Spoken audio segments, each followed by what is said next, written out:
Thank you, and let me just also express my regret on Chairman Jeff Duncan's retirement. He, and I sincerely mean that, he's always been pleasant. He's always tried to work with us whenever possible. Is it appropriate to say is it still appropriate to say you kind of epitomize the Southern gentleman, or is that like? That would be gracious of you to say that. Thank you. Okay. All right. Well, it's true.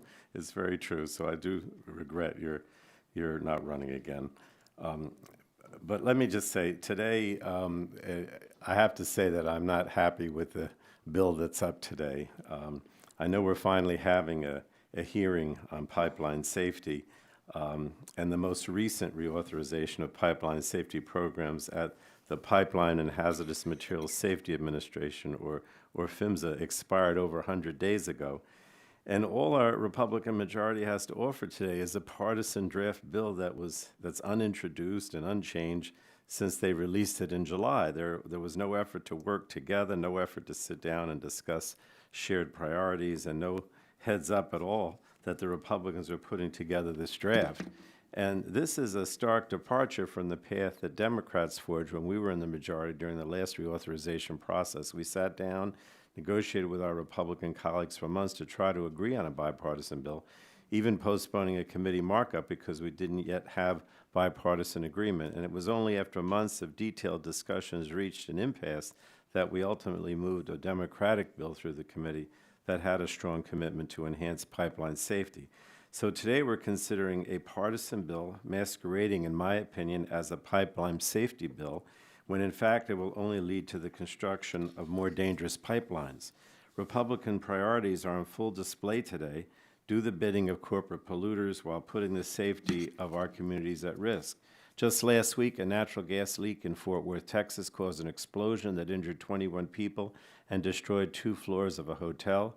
A year and a half ago, an LNG facility also in Texas suffered a massive explosion due to what PHMSA later found to be inadequate procedures.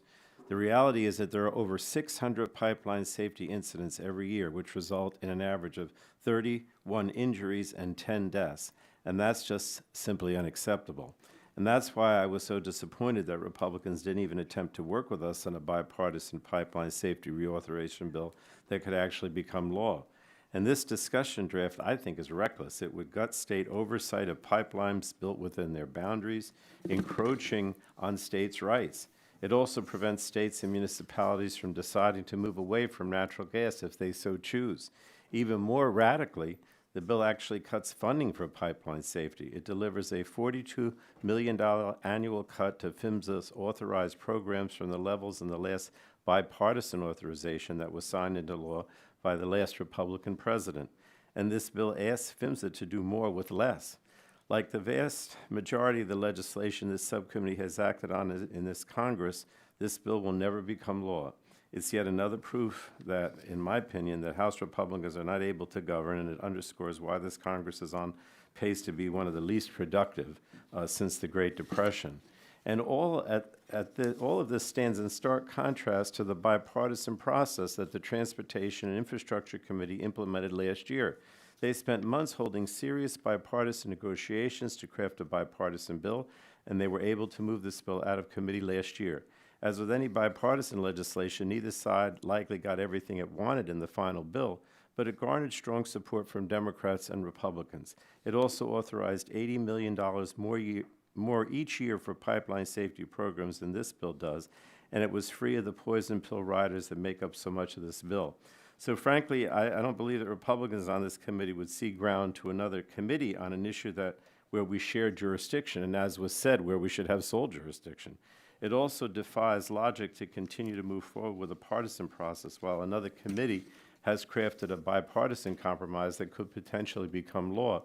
And it's unfortunate that committee Republicans have chosen partisanship on something as important as keeping our communities safe from dangerous pipelines. It's our responsibility to ensure PHMSA has the resources and authorities it needs to keep nearly 3.4 million miles of oil, gas, and other pipelines nationwide safe. This discussion draft will not do that.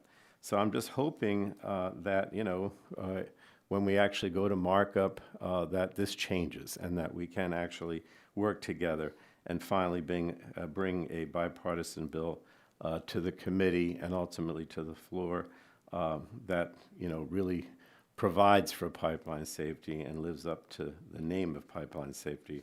And with that, Mr. Chairman, I yield back the balance of my time.